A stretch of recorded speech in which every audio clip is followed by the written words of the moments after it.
It is day 3. Okay. We have really discovered a lot in day 3, like a ton.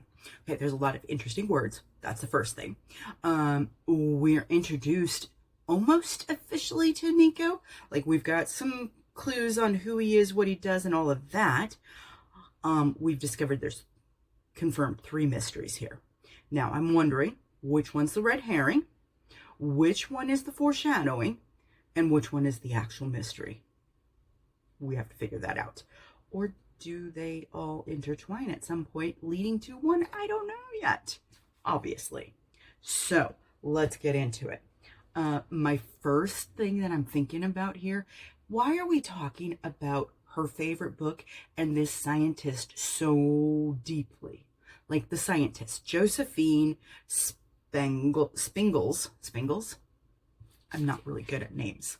So Josephine Spangles was the scientist who measured, what is it called? Santa Claus's Christmas magic. I love that.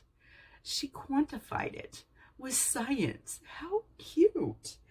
And it turns out it's basically measuring hope, which that kind of goes back to what I was saying yesterday about, losing imagination. That hope is part of imagination. So that is really sad. But there's a thing here. This all happened long before Santa disappeared, because Santa's only been gone for, it's 10 years, I guess. But there was at some point he was only gone for 4 years. So she disappeared nearly 20 years ago, just before Santa disappeared. So this is where I'm like, is she a red herring? Like, is she there to confuse us as the reader? I'm concerned. Now, there was also a lot of great information just in this second page of chapter 3 about Jennifer Lane, Mom, because it gives us a lot of things about, why she became a nurse, why she became a park keeper, why she volunteered. Big heart, lots of foreshadowing, I believe, here. So these are clues that are dropped that are going to mean something later, and they're connected. These clues are deeply connected. Then we get to the introduction in, let's see, for my book, it is page 33, where we start to really unravel Niko. So we need to find him. Maybe we can find Mom.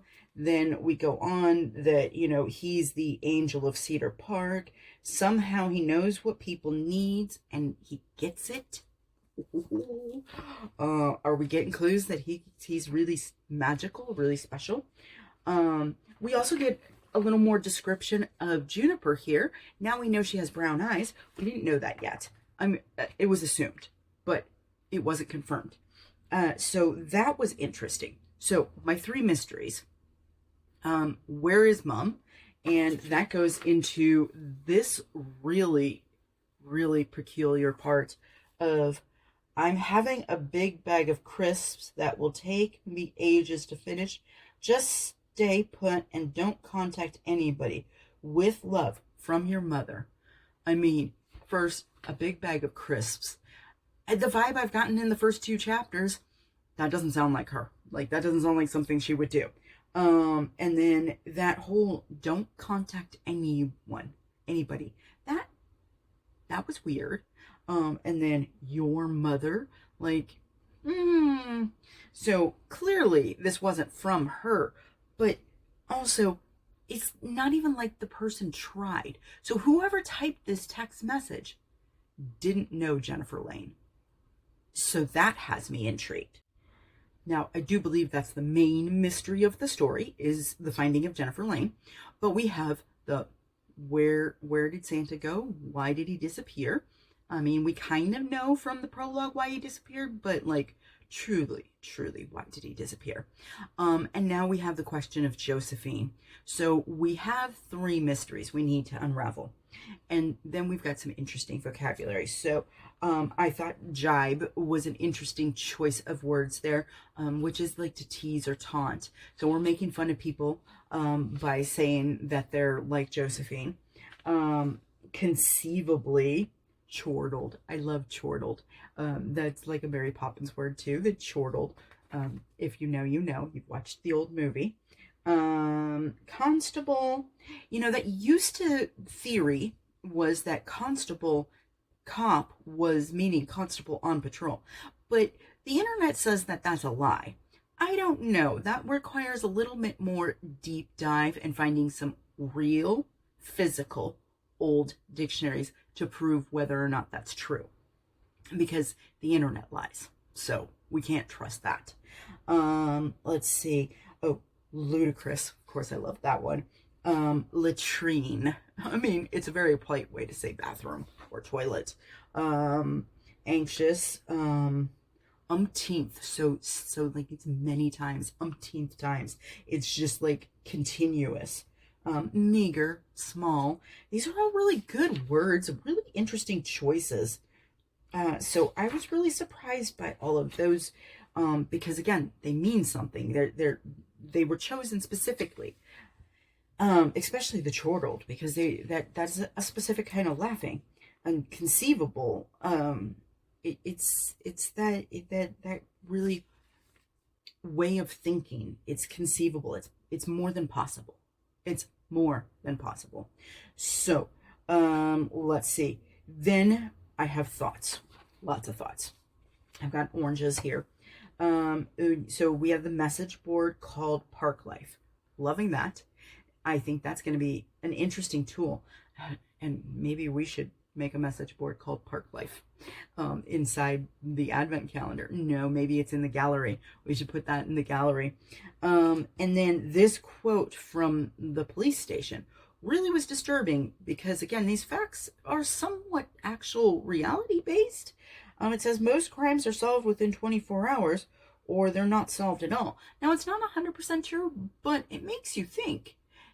If you can't report the person missing, that's a crime, within 24 hours, and most crimes get solved within 24 hours, then who's solving those crimes? Because clearly the police aren't. And in reality, I think that that's sometimes the case, that there's a lot of other people involved in solving crimes, that it's not just the police. So I had to make a note of that, because I think that's important. And of course, that's also important for Duchess's story, because she got really upset about this, like really upset, had to excuse herself and go outside. So I have questions about that. Now, the questions for the day, for day 3. Why did the author tell us so much about the scientist? Is it foreshadowing? Is it a red herring? Or what? What else could it be?